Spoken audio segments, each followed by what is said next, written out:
There's a guy who likes games, and the best that he's played are the ones that you'll see on the top 100. Repeat that part. Top 100 games. Good. But you like that I get a little bit, just a little bit freaky. Hello, ladies and gentlemen, and welcome to the Discriminating Gamer, that, like John Quincy Adams, won neither the electoral vote nor the popular vote, and still became President of the United States. My name is Cody. So, today, I'm going to get started with my top 100 games of all time for 2015 as of October 1st, 2015.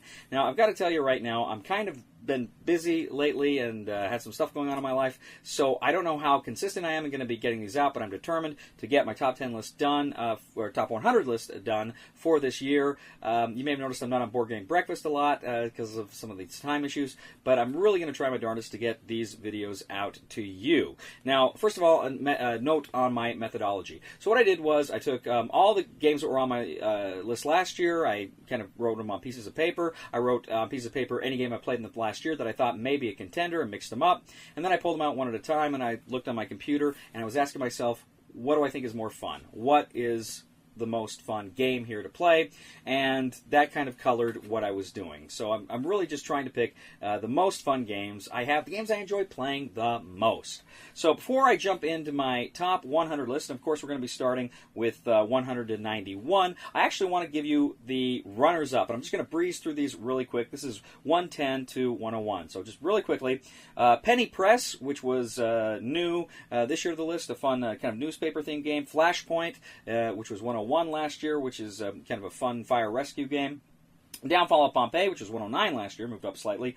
That, of course, a great Roman-themed game where you're trying to get people out of the way of the volcano of Pompeii. Roll Forward, a very fun dice game that's new to the list this year. Villainous Vikings, a wonderful game about your Vikings, obviously. That's new this year. Fortress America, which was 70 last year, fell quite a bit here. Still a very fun game there. Castle Risk, which was 114, moved up slightly. That's there. X-Men Mutant Revolution, which is new to the list this year. Fun game. Russian Railroads, which was 56 last year. Really liked it. I'm just not playing it as much, so it fell down. Battles of Westeros, which was 95 last year. Now, these games and games that were higher up on the list in the hundreds, I really like them. They're good. They're on the list. They just didn't quite crack the top 100. So now, without further ado, let's take a look at my games from 100 to 91, my top 100 games of all time. Coming in at number 100 is a new game to the list. It came out not too long ago, and it's kind of a party game. Now, you'll notice I'm not a big fan of party games, and maybe party game is the wrong word. It's party/social deduction game.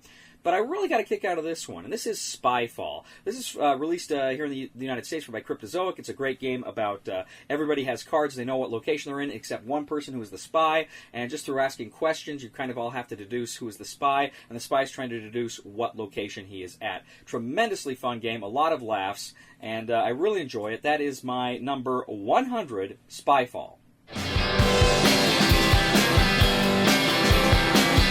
Number 99 is new to the list this year. Originally, it was released by Cryptozoic in, I think, 2013, and then when Renegade broke off, they took it with them. That is Gravwell. Gravwell is a fun game about kind of using the gravity of other ships to kind of get you out of a black hole. It's very fun. It's very clever. You kind of play cards at the same time, and the sequence of the cards determines how the ships are going to move. I got to be honest, when I kind of saw this game initially, I thought this does not look that interesting at all.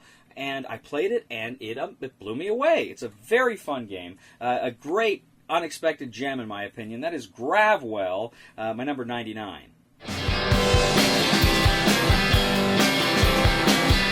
Number 98 is a game that I really enjoyed, but I just find I don't play it that much anymore. It's a game that, it's a dungeon crawl adventure, cooperative dungeon crawl adventure from Wizards of the Coast, and that is Castle Ravenloft. Now, I've still not played any of the other games in this series, the latest one being Temple of Elemental Evil. I haven't played any of those. Castle Ravenloft, I think, is a fun, good dungeon crawl experience. I've really enjoyed it, but as I say, it just I don't get to the table that often. It's 98 here. It was 35 last year, so it has fallen quite a bit. I don't know if it'll be on the list next year, but I still enjoyed it. I still think it's a fun game, and it's definitely worth checking out. So that is Castle Ravenloft, my number 98.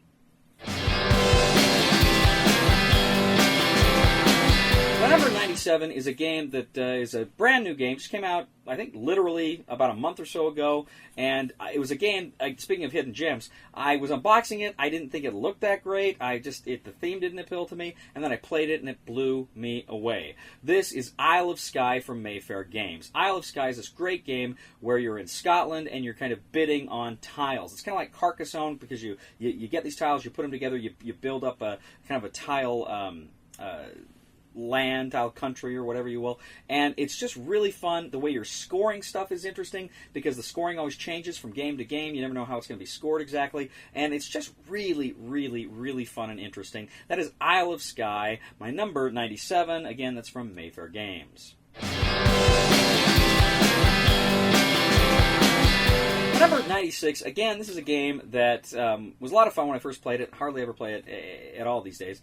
And this is Dust Tactics, originally released from Fantasy Flight Games. This was number 40 on my list last year. Like I say, I just hardly play it anymore. But it's a beautiful minis, kind of a tactical skirmish game.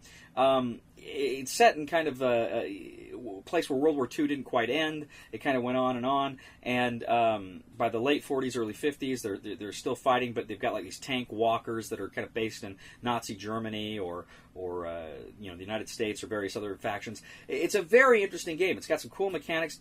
Great looking minis. I just don't play it that often, and I find there's other tactical games I like a little bit better. It was, as I say, it was 40, and now it is my number 96. That is Dust Tactics.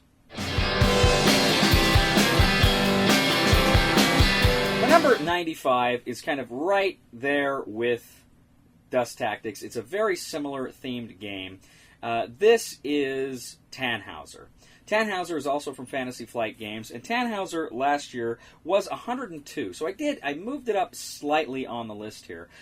It, too, is a skirmish game, and it's kind of similarly themed in that World War I never ended. It's by the 1940s. It's like 1947. World War I never ended. The Germans embraced kind of the occult, and the Allies, the United States, embraced kind of Thomas Edison's electrical invention. So it's almost kind of a steampunk fantasy theme to it.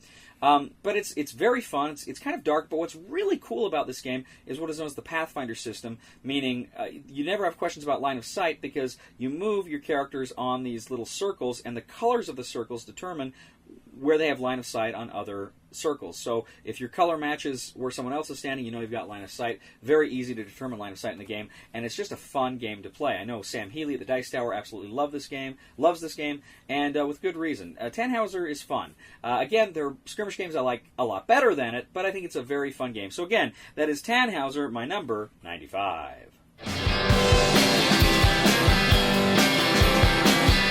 Coming in at number 94 is a game that last year was at 90, so it moved down slightly. But it's a block war game set in the Roman Empire, and I really enjoyed it quite a bit. This is, of course, Julius Caesar. Julius Caesar from Columbia Games is a great game where you're playing cards to move units, to increase the strength of units, to build more units, and it's just a very fun game. Cleopatra can go either way because you're playing either Julius Caesar or Pompey. It's during the Roman Civil War, around the 40s BC. And Cleopatra can, favor one side or the other and lend her strength there. But just the way armies move and the block rotation system of the blocks is something I always really enjoy. This is just a super fun game from Columbia Games. It's a war game, and it's a very interesting war game, and it's not too complex a war game. So I really enjoy it. That is Julius Caesar, my number 94. Number 93 is also a war game, and it too is a Civil War game. We talked about Julius Caesar being a Roman Civil War. Well, this is the American Civil War, set in the American Civil War, and it's a game that's been around for a while. I just played it a few months ago. It's new to the list. This is A House Divided from Mayfair Games. House Divided is a brilliant war game set in the Civil War where you've got units and you're moving them around the board. There's an economic aspect of the game. Of course, if you capture certain key areas, you win the game, but also to the south, if their economy can get up closer to the north, they can win. There's different win conditions. It's a longer game. I mean, it's 2 to 3 hours maybe, but man, it's intense, and it's a simple game to learn and to play. It is not a terribly complex game to play, but there's a lot of complex strategy, and those are some of my favorite games. So I really like that. that. I'm a big, I'm a historian, so I really love to learn about the Civil War, and it's kind of fun to play through some of these scenarios. Can be kind of ahistorical, and I really, really enjoy this grand epic game, the Civil War, that, again, it's not too hard to learn. So that is, of course, my number 93, A House Divided for Mayfair Games.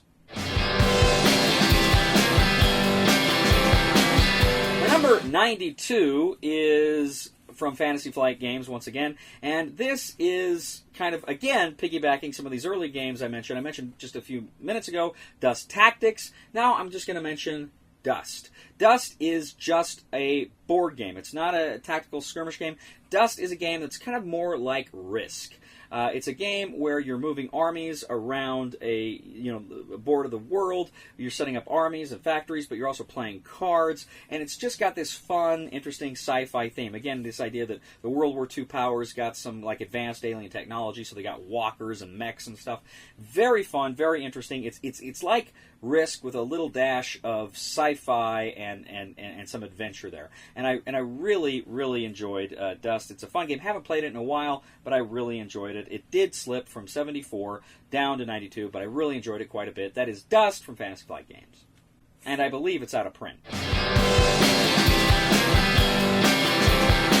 My 91 this year was also my 91 last year, and this is Canalis from AEG.